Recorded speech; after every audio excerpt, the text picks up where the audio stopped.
Torah could contain a hidden code that foresees details of event from the distant future was so fantastic and so unacceptable for many people, so they tried to find where could be the possible flaws of our research. In a matrix, a tight matrix like you're talking about, you can find Twin Towers, Bin Laden, destruction, different words. I find that sort of beyond coincidence. We have some words like airplane. Many pages are just empty. But when we came to chapter 20 of this book, then all of them suddenly appear in one place. I spent 28 years working for the United States Department of Defense, the National Security Agency, where I was a senior cryptologic mathematician and cryptanalyst, or, in other words, a professional code breaker.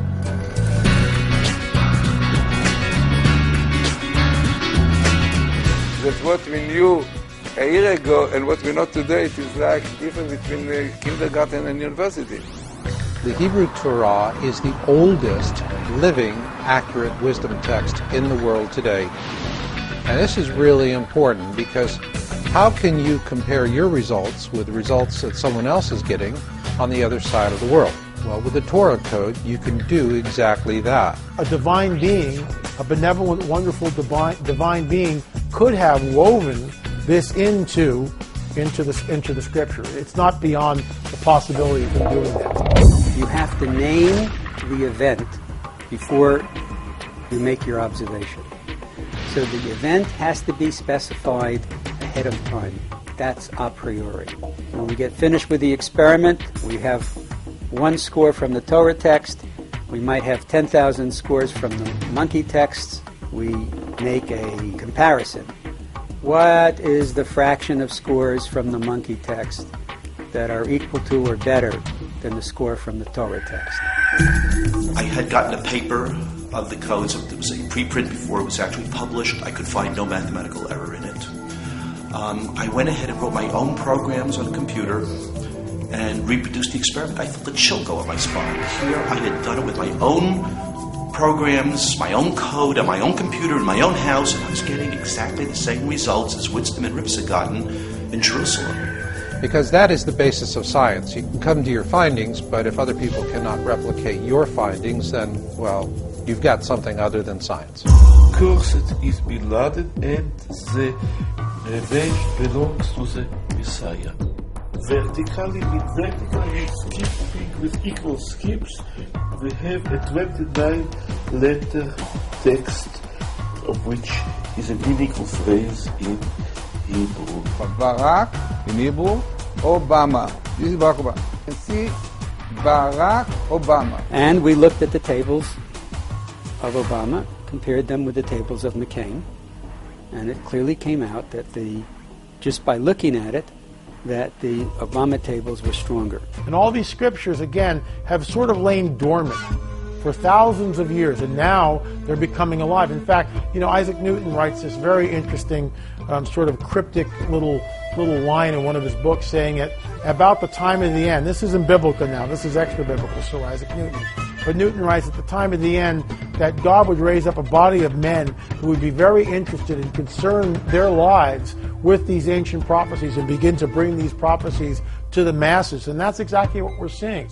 I have a first cousin who's also a mathematician, and he went to a math conference in Jerusalem where he met a former colleague of his, Professor Daniel Michelson.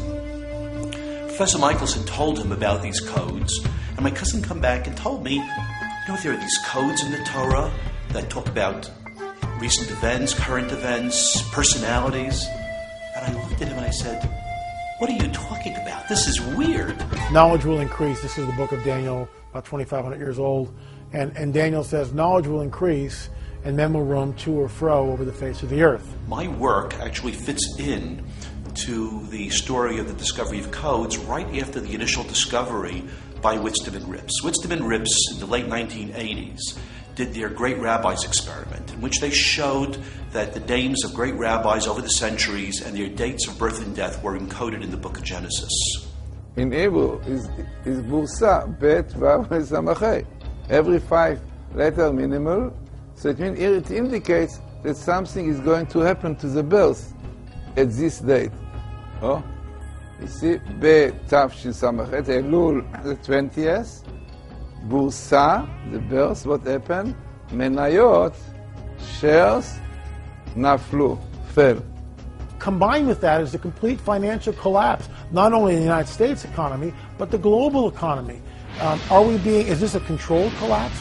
Is the Illuminati actually pulling strings and moving things towards what we hear Merkel, President of Germany, Sarkozy, President of France, former Prime Minister Tony Blair, tell us that we're moving towards a global economy, some sort of a new world order?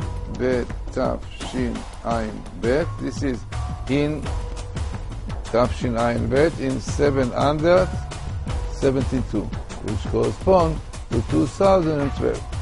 I looked for the date. And our research, 2012 is, well, think of it as an entertainment event. That's when you see the warm-up band. The big event comes on the stage in 2013 and into 2014 as well.